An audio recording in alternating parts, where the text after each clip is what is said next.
everybody. This is Jake Sensei. I host the Jake and Gino podcast with my co-host, the multifamily mentor, the coach, the chef, the father of six, the best-selling author, the G-Daddy. Gino Barber. Gino, how's it going? Jake, I'm doing great, bro. How you doing? Always making it happen, big man. Today's guest started his first business in 1992, 7 months after being fired from a job he thought he would one day lead. 22 years later, as the author of Ownership, he now shows entrepreneurs how to take back power, evaluate business objectively, and claim the future they want. And this is important, Gino, as his book states, being an entrepreneur is hard. Being a successful one is a long shot. So without further ado, Mike Malatesta, welcome to the show. Jake and Gino, thanks for having me. It's a pleasure to be here. Hey, the pleasure is all ours. And we want to take folks back a little bit to get to know you, because the G-Dad likes warming people up here. He says, I just jump into it too much, but we need to hear how you got started in business to kick this thing off. Yeah, sure. So I guess my start in business really between my junior and senior year in college, I got a job driving a garbage truck in Philadelphia. And is it too early to go Will Smith, like in West Philadelphia, born and raised? You know, we just smacked the guy last night. It's everywhere, man. I just can't help it. I'm sorry, Mike. It's your time. I'm going to back off now. I'm sorry. That's okay. Just a couple of weeks ago, I actually drove past Overbrook High School where he went to school, and they got a big billboard of him and everything. But anyway, did you read his book, by the way? Hey, let me ask you this. I saw this. It's what did Chris Rock have on his face yesterday? What? Fresh Prince. Fresh. Okay, I'm done. All right, back to your start business in West Philadelphia. Sorry about that, guys. Yeah. Garbage truck. So I got a job driving a garbage truck between my junior and senior year. And I just loved trucks my whole life. And this was sort of the culmination of a dream, driving a big truck in the city. And turns out that I just really enjoyed the work. I enjoyed the business. I enjoyed most of the people that I was working with. They were all adults. I was just like this kid.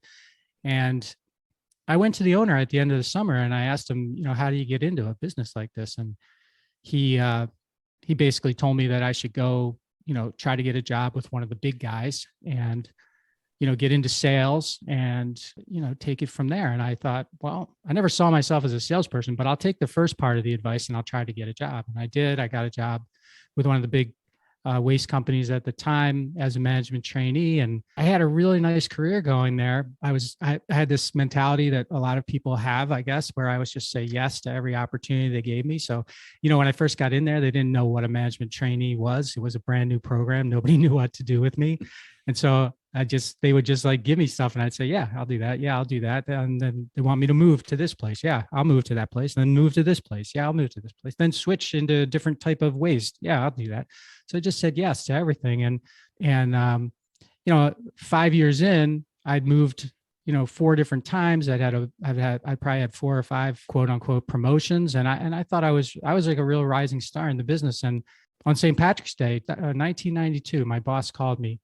And he in the morning, and he wanted to come up and see me in the afternoon. And I said, sure, yeah, come on up. And he came up and he fired me that day. And so I was devastated. I was like, I had all kinds of things going through my head because I thought, like, why did he fire you? Well, turns out that I didn't realize this at the time, but it turns out that this was the end of, it was actually the beginning of a story that started several years earlier when I was working in the company in a different division. And we were doing some things in that division that we always called them gray area type things, Jake. And it turns out that they weren't really gray. Here we go. Waste management, working with the mob. I see where this is going. Yeah. All right. Come on. It's so stereotype, right? Thanks, Gino. Yeah, I got a vowel in my last name. I'm working in the waste business. And all of a sudden, we're tied up in we see where this story's problems. going. But I didn't realize that at the time. I just knew I was fired. So I was living in Milwaukee at the time, and I had like 0 contacts. My wife had just been married before we moved here. We had that and a dog, and that was it. And I just didn't know what to do. So my immediate reaction was to get another job because that's what I thought you should do. And I got another job, and fortunately and unfortunately, I loved the guy that I was working for, but I never really worked for him. I worked for this other guy that I called. In the book, I refer to him as Don the Dick because he was just really mean to me. And I only lasted 30 days at that job because he was just such a dick that it was just me. I just couldn't work there. So I felt like a 2-time loser in like, a couple of months. And the short story is I connected with a guy that I had worked with briefly. His name was Butch Weiss. And Butch said to me, "Hey man, if you ever think about, starting a business, I'd like to be a partner with you." And it came so out of left field because I barely knew Butch. He was much older than I was.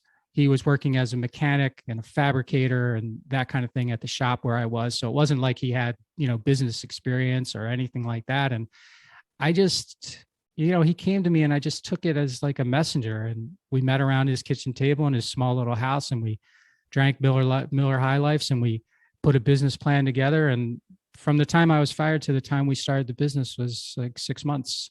And we just bootstrapped it and just worked the hell out of it for the first couple of years. And then, it started taking off, and there's a longer story to that. But Mike, there's a couple of things I need to add in here. First thing is Don the Dick, as you refer to him, not my words, your words. First person to tell you to F off, correct? Yes. So that I can remember. Yeah. That will always stick with you. The second thing Yes. is I feel the pain of you going back into that story, that the pain of going back all those years and being stuck in your first job. And this is very important, everyone. I want you to write this down, or I want you to think about this, because this is, for me, one of the biggest golden nuggets in the book. And it's the moral compass. If it's on a billboard and your mom is not happy, then you shouldn't be doing it. That is really the moral compass. If everyone out there can see you doing it, especially your mom, should you do that? If you had taken that advice, do you think you would have gone down all of those roads that you went down? You would have said to yourself, hold on, I'm living in the gray area. I really shouldn't be living in this gray area. I mean, now that you look back, it's easy to say, but for anybody out there trying to make that decision right now, should I do this? Should I do this? There's a little bit of a gray area. Really, in business, there isn't a gray area. You're doing something illegal or you're not. I mean, think about that. What are your thoughts on that? Well, I've got a lot of thoughts on that. First of all, the should have, should I have recognized that? Obviously, the answer to that is yes, right? Mm-hmm. But when I first heard that, Bill Ruckelshaus said that. He was the CEO of the company at the time. He's passed away now. It didn't dawn on me, Gino, that I was the person who should be paying attention to what he was saying. Because, and the reason was, it's easy to talk yourself into something. It's easy to be talked into something. And I will tell you from my experience, I think there are very few people who have not in their career at one point or another been coached, been incentivized, or talked into doing something that they didn't feel exactly right. But it was kind of like, well, we're doing it, so it must not be wrong. Mm-hmm. So it's harder than it sounds because when you look, for me, when he said that, I was not looking at myself and going, damn it, I wouldn't want my mom to see that, because I was clouded by, what I thought was, okay, not exactly right, not exactly wrong.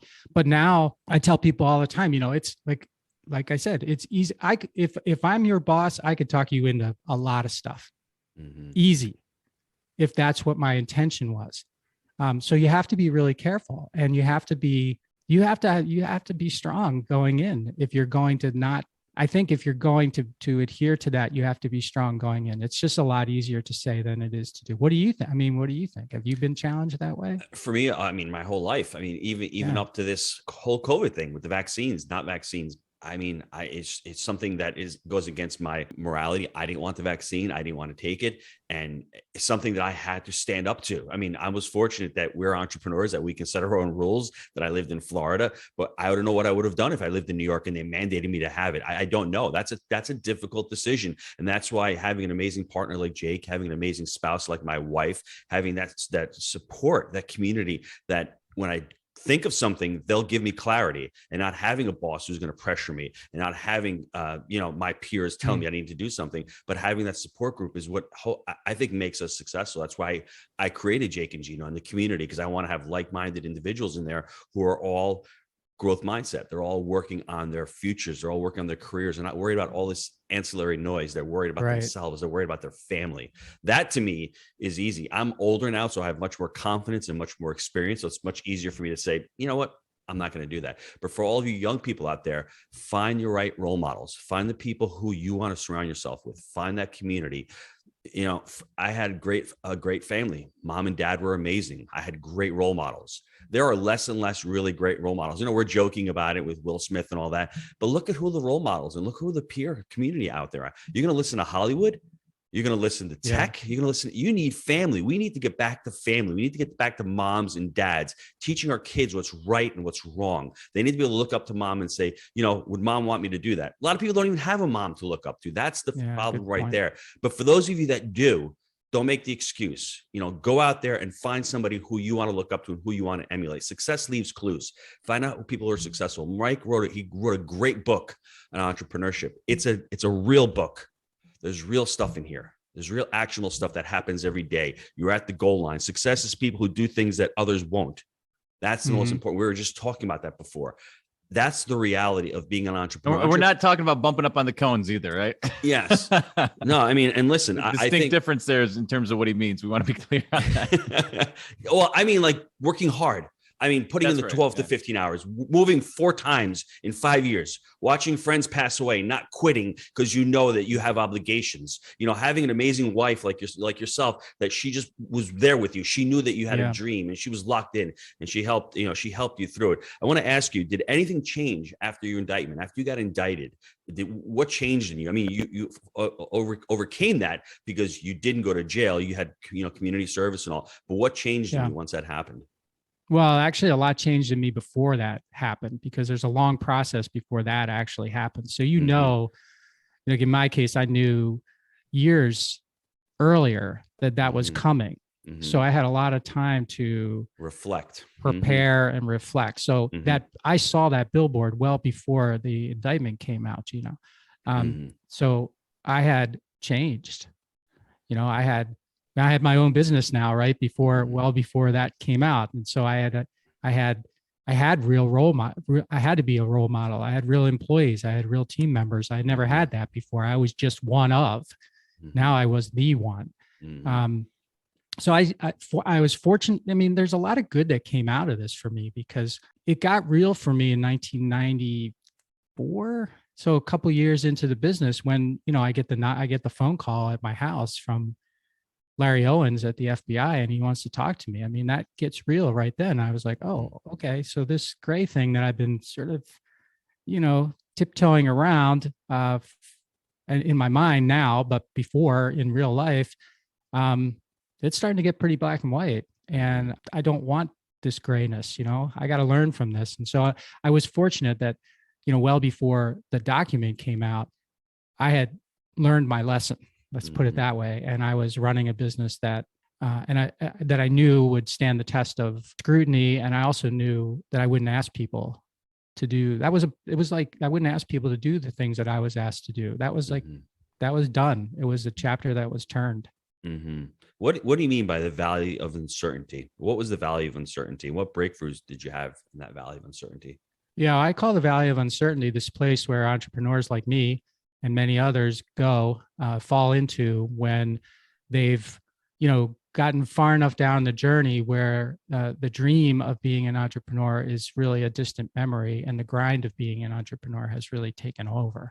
And the grind gets to a point, everybody's stories are different. And I talk about some of mine in the book, but everybody's stories are different and just as powerful. They weigh you, they chip away at your confidence. They start weighing on your shoulders. And you get to a point where a lot of us break for a period of time. Some of us break and it's forever. That's what I'm trying to encourage people not to give up when they're in the valley. But I think everybody drops into the valley. Some people might call it a gap. Some people might call it something else. I call it the valley of uncertainty because to me, it's this deep hole, like where I fell into and had a completely wrong way of thinking or mindset or whatever when I was in there. Because when I was in there, I was looking at the world and I was saying, why is this happening to me? Whose fault is this? Who can I blame? Or who's going to come and fix this for me? Who's going to pull me up out of this valley and dust me off and tell me what I should be doing and show me the way? And it's just a place where entrepreneurs go to feel sorry for themselves, to expire, to turn back, to revert their thinking to small instead of big, to just not do their job. right? An entrepreneur has a very distinct job in a business, and that is to, understand where you're going and figure out, how you're going to get there and why it's good for everybody, right? But when you're in the valley of uncertainty, all you're thinking about is yourself, and you're thinking about why. And, when you look around, there are so many, I think, entrepreneurs who sadly are in that valley, and they stay in that valley for the rest of their careers, and they're just gritting it out, because they don't see a future that's, bigger than their past. They don't see breakthroughs. All they see is what's happened to them, and they don't like it. But what I tell people is, hey, that sucks, right? It sucks to feel like that. And you can stay there, forever if you want. But why don't you think about this? If you're willing to be a little self-aware, it's not hard for you to see that where you are is the byproduct of the system you built. It's worked perfectly. It just hasn't put you where you want to be now. So if you could design a system that works perfectly, and yet it puts you here, which is not where you want to be now, chances are you can design a system that gets you out of the valley and gets you pointed in the direction that you actually want to go, instead of sitting here and feeling like it's someone else's problem to fix. Mm-hmm. And in the book, you talk about, it seems as if your turning point was joining Strategic Coach. But Mike, 720 days, bro, it took you 2 years to figure out that this thing was going to work. Why did you waste, I would say, 2 years? Or what was holding you back from saying this is going to work for me ultimately? Habits. Everybody's got habits, right? They either promote, where you want to go, or they keep you, where you are. Mm-hmm. So, I had a lot of things in my mind that I believed were truths, So I believed that, I could work my way out of any situation. I believed that asking for help was like cheating. I believed that, the answers were there. I just could get them on my own if I just put more time. I'm a mentality, Gino. Yeah. We call it, yeah. I'm gonna do this, I'm gonna do that, I'm gonna do everything. Right. Yes. Yeah. And that's, and when I got into that program, which was the Strategic Coach had a tremendous impact on me ultimately. I still had that, even though I knew that I needed help. When I got in there, I was I had this comparison problem. I was comparing myself to all the other people in the room, and I was saying, wow, yeah, we all struggle with that though. Yeah, I think every day, and even like social media, everyone's like, oh, this person did that, this person did that. And then we're comparing ourselves, and it like literally takes us to a bad place when, you may be doing what's the most important thing for yourself at the time. Just because someone else had a success doesn't, it shouldn't take down what you're currently doing. So I think it's a struggle. It's funny you're talking about Strategic Coach. It almost sounds like entrepreneur rehab. You're like, I needed help, right? Yeah, that's a good point. It's so it's really, maybe it's rehab or refresh, but but anyway, I was resistant. I was resistant for a while because resistance had worked for me for a long time. Resisting what other people thought they needed, I didn't think I needed. So let's dwell on these 5 words for a second. My future is my property. Yeah. I'm going to say that again, everybody. Write it down. My future is my property. What do you think of what goes through your mind when you wrote those words down? Well, those 5 words changed my life because when I heard them, I didn't think that, I had no concept that I had influence and or control over my future. I thought, like most people, I think, that are walking the earth, that the future is something that's just going to happen and you are going to be a participant in it. Mm-hmm. And that's something that keeps people in the valley, right? Because the only future they have is a repetition of their past. Mm-hmm. And if the repetition of your past is something that stings or something that it doesn't feel good, you are going to not feel real great about your future. So when I heard Dan Sullivan say those 5 words, and that's not a program in the coach, he just said that on a CD I was listening to when I was driving home. It just was like a baseball bat to the head, like, Mike, your future is your property. That means you own it. That means you need to figure out a way to know what it is, purchase it, care for it, and make it real. And I put in there, I think they're the 5 most powerful words they've had more of an influence on me and continue to this day to have more of an influence on me than I think any other words I've ever heard. Mike, do you mind if I share my story real quick with you? Yeah, go. So back in 2008, I had a similar revelation. I was reading T. Harv Eker's book, and in his book, he talks about your fruits are in your roots. A very similar concept. It's almost, I'd say, they mirror each other. It's all about responsibility. It's all about your responsibility. And most of us walk around, like you said, blaming others. We call those external blocks. We're blaming the economy. We're blaming inflation. We're blaming the presidency. We're blaming the war. We're blaming interest rates. When in reality, we have a responsibility to learn what's going on in any individual market cycle and how do we adapt? How do we take advantage of it?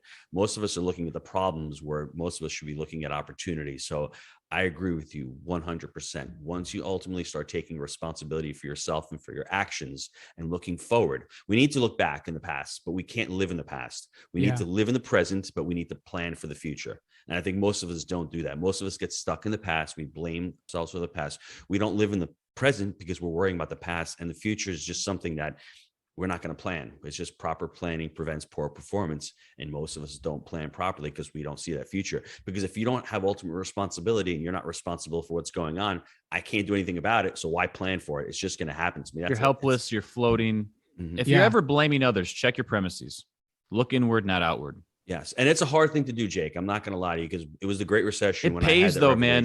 Yes. It fucking pays. If you look inward versus putting blame outwards, and if you're ever like sitting there saying it's his fault, they did this to me, you want to quickly, turn that around and profit for yourself. Look inward and find out what you can do. That's an important distinction. You're right. They may have done that. Somebody may have done something to you. That's the cards you were dealt. That's the hand where we're all dealt crappy hands at times in life. Those who are ultimately successful in life say, well, I've got this hand. What do I do with this? That I think that's the difference. And if you're ultimately responsible and you say my future is my property, what am I going to do with this? Am I going to fold or am I going to double down? And I think that's important in life, everybody. Bad stuff happens to a lot of people. Bad stuff happens to really good people. No.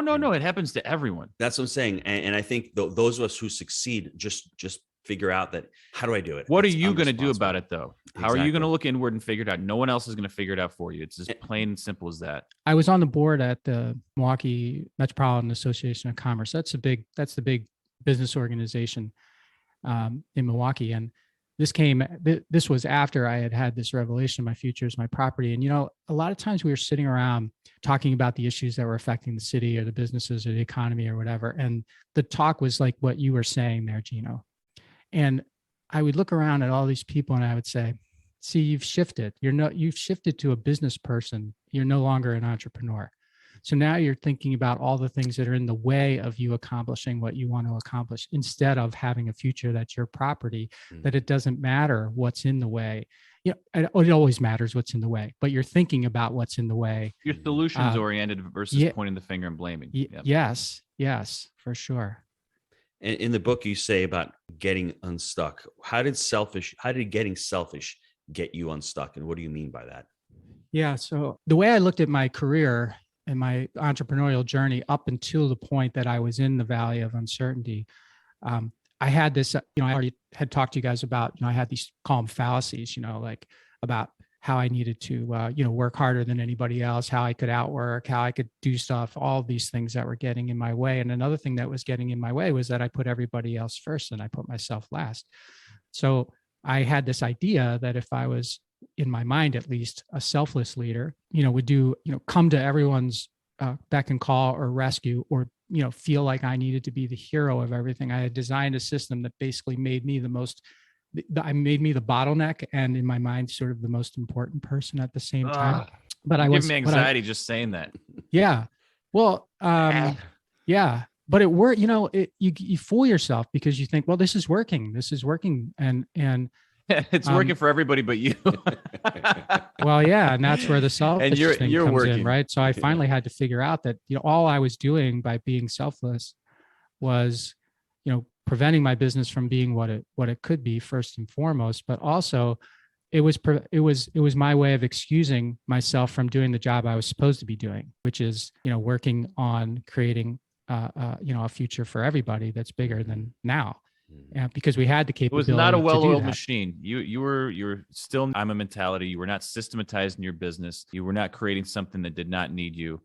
All of these systems cliches that we can throw out there, but it's very evident that that's where you were at that point. Yeah, you're right.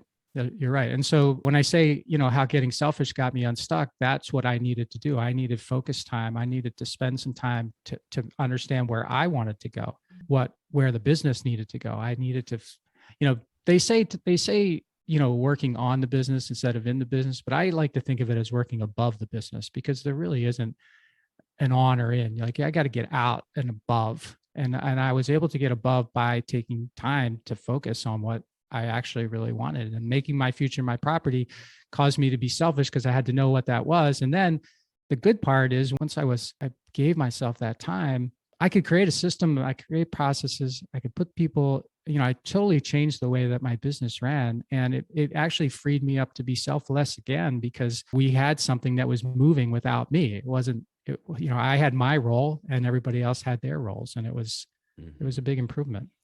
Last mafia joke. He had to be above the business pulling the strings. All right, I'm done. No more of this. Here we go. Moving on. So. Last long answer question before we go to the short answers. This has been, I don't want to say a doom and gloom podcast. It's more of a somber podcast on entrepreneurship. I know it's taking me down here. We're going dark, guys.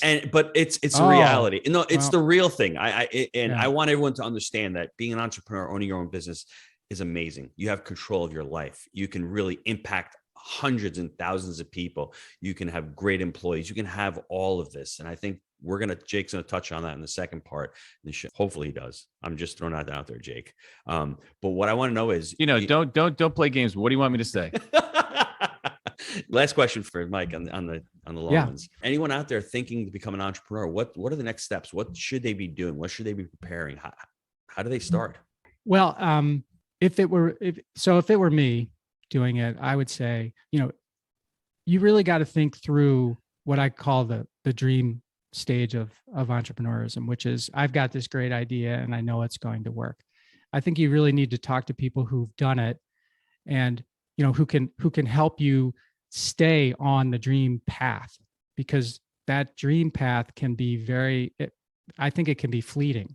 So you come in, you've got all this energy, you think you won't fail but you have no idea what's going to come at you. You think that you're going to just be able to do, this one thing that you have in your mind, and you forget about, just even the complexity of employees. I mean, this, 1 + 1 = 2. That's not true. 1 + 1 could equal 10. And then, add 10 more to that. And then you've got maybe 100. And all of a sudden you have no idea what your dream is anymore, because the people that you have in your business don't care about your dream. They care about theirs.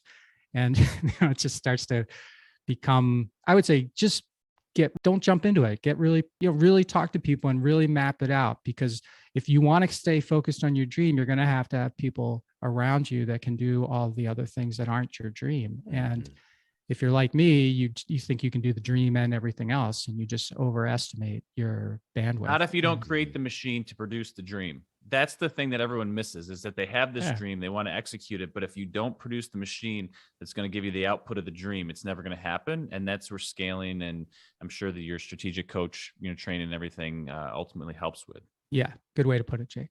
All right, let's take a quick time out to hear from our sponsor. Are you looking for ways to improve your life? Here at Jake and Gino, our mission is to empower students through financial education and the vehicle of multifamily investing. Yes, Jake. We agree that a person with financial intelligence can change the world for the better. We've created our proprietary 3-step framework, buy right, manage right, and finance right, that we teach to our community. This framework, along with education, our one-on-one mentorship, on-site boot camps, and the amazing community, has propelled our students to massive success. We've all been there. We've had so many students that have been able to shift their mindset, overcome limiting beliefs, and set a clear path to achieve their goals. Whether you're currently fixing and flipping, wholesaling, or buying single-family rentals, and you know that multifamily investing is the right vehicle for you, I encourage you to visit jakeandgino.com/apply to schedule your complimentary consultation with our team.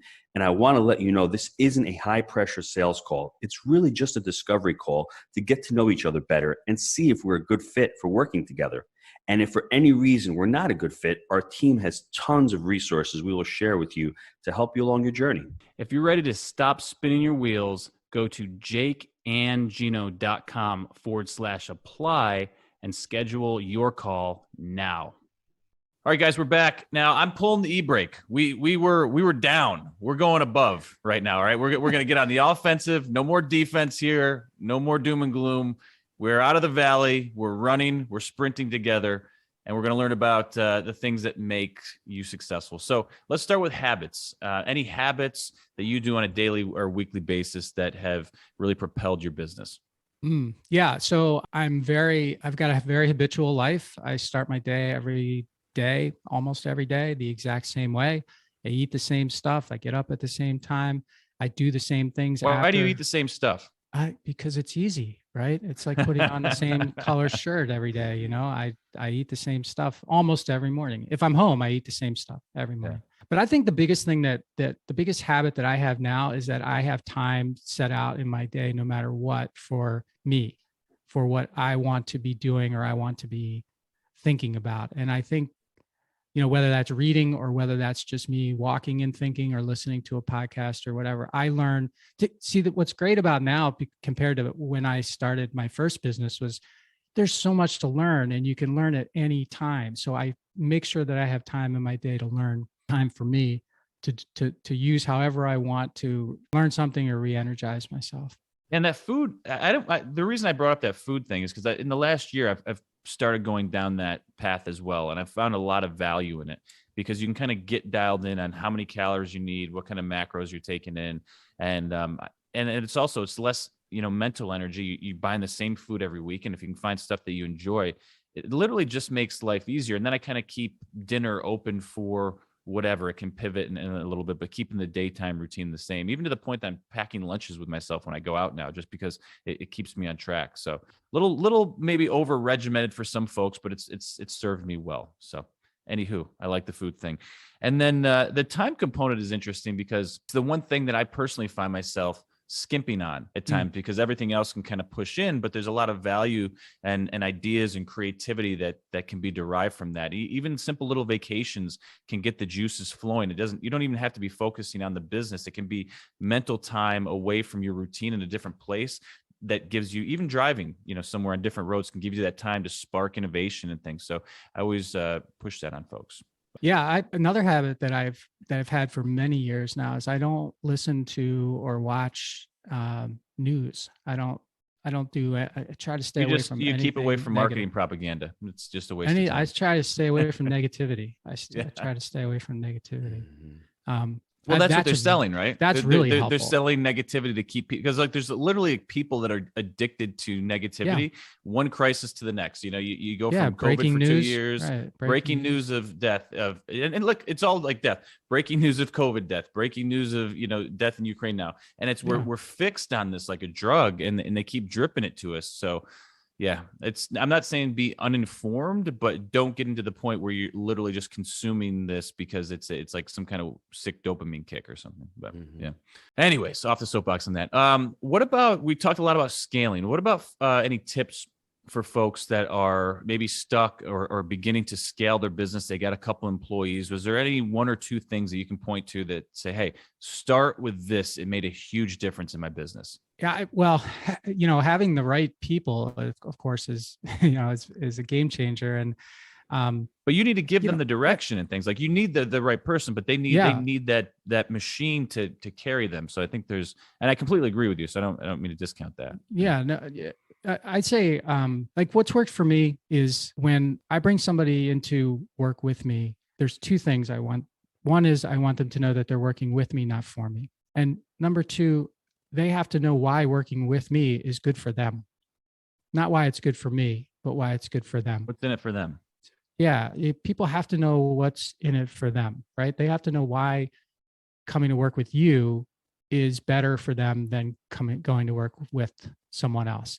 And I think too many of us think that, people are just, here to do what we want them to do instead of here to do with what we need from them, but also what's good for them. They have to believe. Alignment of interests and values. Yeah. When you have believers, man, you can do a lot of stuff. When you have people that just shower uppers, you're just not gonna get as much from them. Mm-hmm. And it's hard to figure it out too, because everybody shows up well when they want a job, right? They show up, they believe, they say all the right things.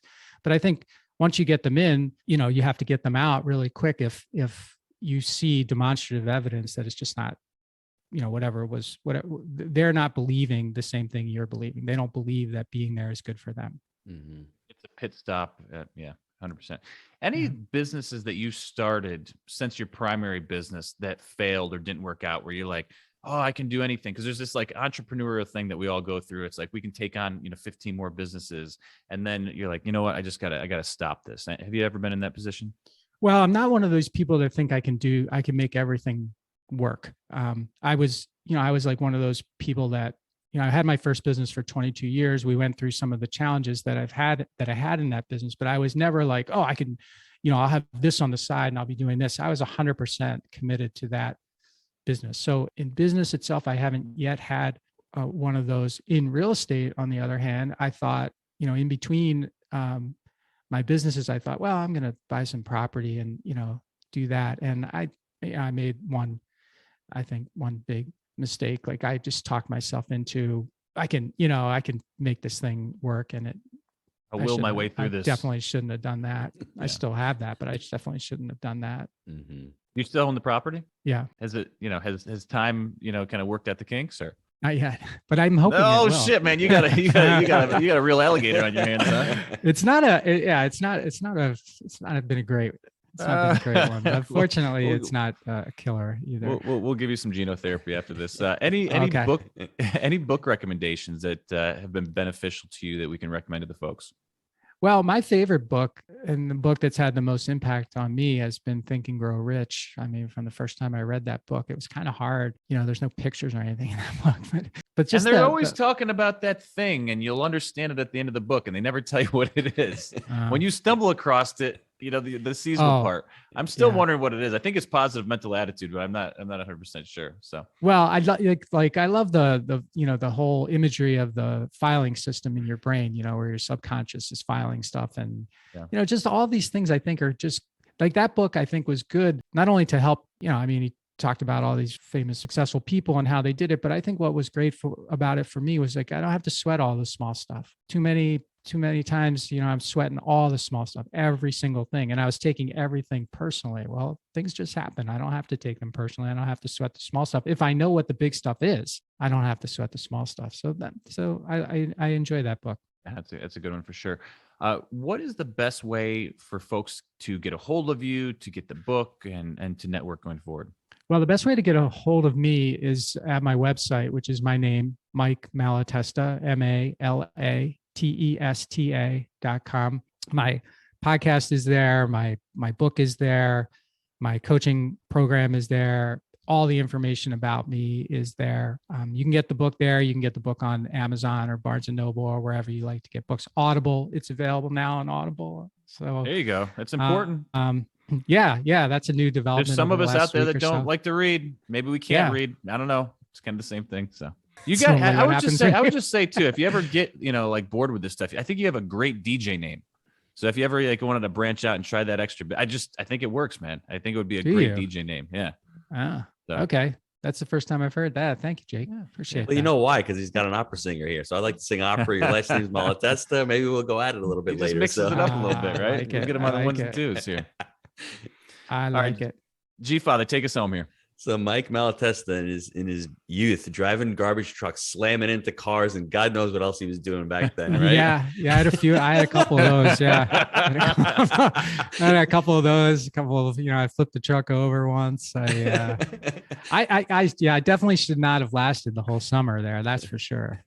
But they were nice to me, I guess. Well, that being said, he lasts the summer. Then he goes into the garbage business with a name like Malatesta. What's going to happen? You just don't know what's going to happen.